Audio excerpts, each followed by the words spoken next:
Sa gitna ng mga alegasyon ni dating Congressman Zaldico laban kay Pangulong Bongbong Marcos, may ibinunyag ang Pangulo. Dinapitan po kami ng abogado ni Saldico at nagtatangkang mag-blackmail na kung hindi po namin kakanselihin daw ang passport niya, hindi na raw siya maglalabas ng video.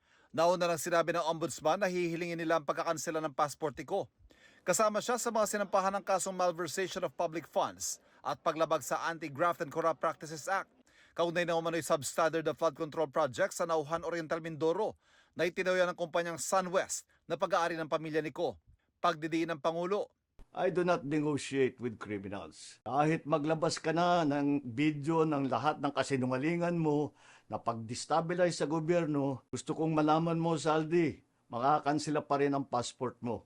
Hindi ka na makakatakas sa hustisya.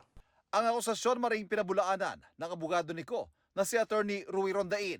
Wala raw siyang nakausap na kahit sino man sa gobyerno para itigil ang mga video kapalit ng hindi pagkansela ng passport ni Ko. Iginiit din ni Rondain na wala siyang kontrol sa paglalabas sa mga video. Sa panibagong video ni Kong, idinawit naman niya sa umano'y maanumalyang importasyon ng mga produktong agrikultural si First Lady Liza Araneta Marcos at kapatid nito.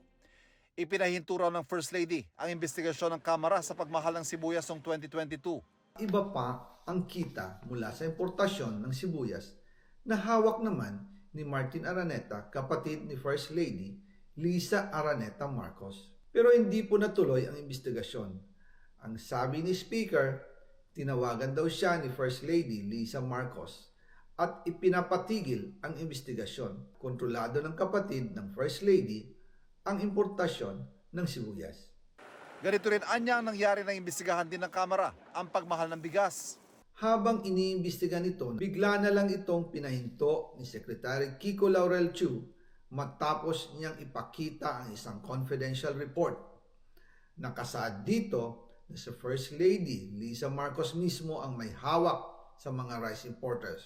Ayon kay Secretary Laurel, maaapektuhan daw ang First Lady kung itutuloy ang investigasyon. Kwento ni Ko, namagitan pa si Presidential Son at House Majority Leader Sandro Marcos at sinooy House Speaker Martin Romualdez sa investigasyon. Napagalitan pa raw ng dating Speaker, Agriculture Secretary dahil nabiso umano mga SOP sa mga importasyon. Dahil inilabas niya ang confidential report na nagdidiin sa First Lady sa issue ng rice smuggling. Humihingi ng paumanhin si Secretary Laurel Chu at sinabi niyang, pasensya na, masyado akong naive. Nagreklamo pa si Ko tungkol sa importasyon ng isda dahil ilang kumpanya lang umano ang pinapayagang mag-angkat.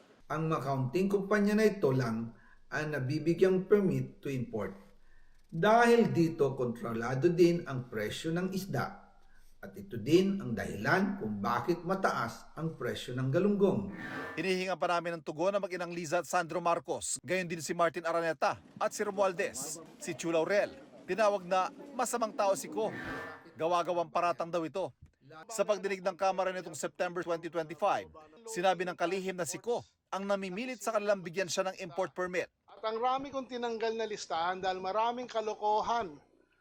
Sa totoo lang, nung panahon before my time sa importation ng isda. And ayoko nang sabihin kasi meron din isang congressman na humingi sa akin ng maraming allocation at hindi ko pinagbigyan ng isda. At ang pangalan nun, Saldico.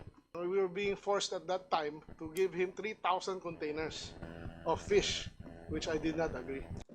Kasunod ng mga serye ng video ni Ko, tanong ng palasyo, bakit daw inuutay-utay ni Ko ang kanyang mga video? Bakit din daw may nag-iiba sa bawat bagsak ng aligasyon? Mas maganda po siguro na tapusin na muna kung siya man po yung nagsasalita ni Zaldico ang kanyang mga mensahe, ang kanyang mga di umanong mga kwento